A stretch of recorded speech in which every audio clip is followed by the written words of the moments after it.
So, again, we have these regions. We have the grave, which is one region. We have Sheol or Hades, which is in two levels, an upper and a lower region. One was called Abraham's bosom in the Old Testament, and the bottom place was a place of torment and fire, and Jesus describes that in Luke 16. Then we have the third place, which is Tartarus, and we have the fourth place, which is Tartarus, and the fifth place, which is the abyss. Again, the grave, the upper region of Sheol, the lower region of Sheol, Tartarus, and the abyss. These are the 5 regions underneath the earth. Now, we went to all of that detail because we wanted to understand what happened to Jesus for the 3 days and the 3 nights, because that's really what we've been talking about, the hypostatic union and the Lord Jesus coming down to redeem man back to God, to deal with sin. And so I want, if I may now, to maybe take you and open your understanding a little bit, challenge your thinking and your optic, and let me have a look now at where Jesus went for the 3 days and 3 nights. He died on a Wednesday afternoon, on Good Wednesday, and when he said he gave up the spirit, some people, as we dealt with, think that he went on to be with the Father and sort of stayed there for 3 days and 3 nights and then came back and pick up a resurrected body.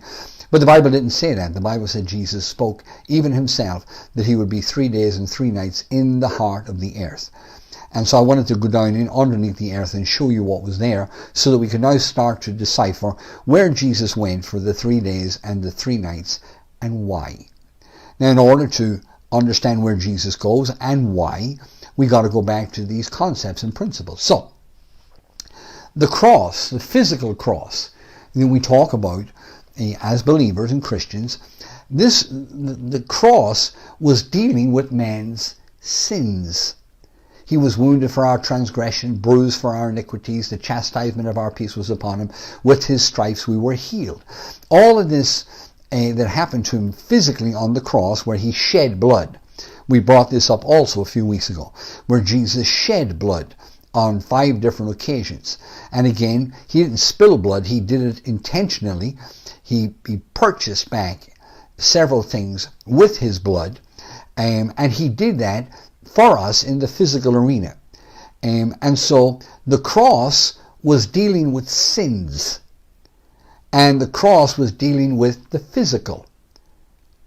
Hell, where Jesus is going to go, his spirit is going to go, hell, he goes there to deal with sin, which is the cause of sins.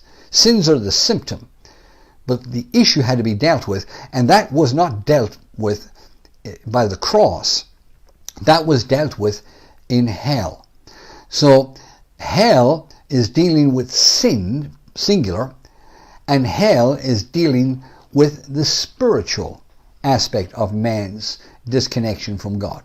Man disconnected spiritually, and then later on the outworking of that disconnection was sins or physical death. Jesus came and he dealt with the physiology, the symptoms of sin on the cross, but he dealt with the spiritual aspect of sin in hell itself. And I'll explain and show you why when we go there. This is very important that you understand this. Jesus' body did go to the tomb, it went to the grave, but his spirit went down into the lower regions of the earth. In the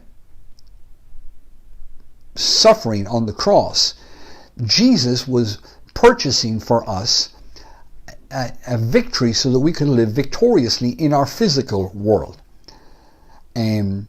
But he was going to go down into the underworld to deal with our spirituality.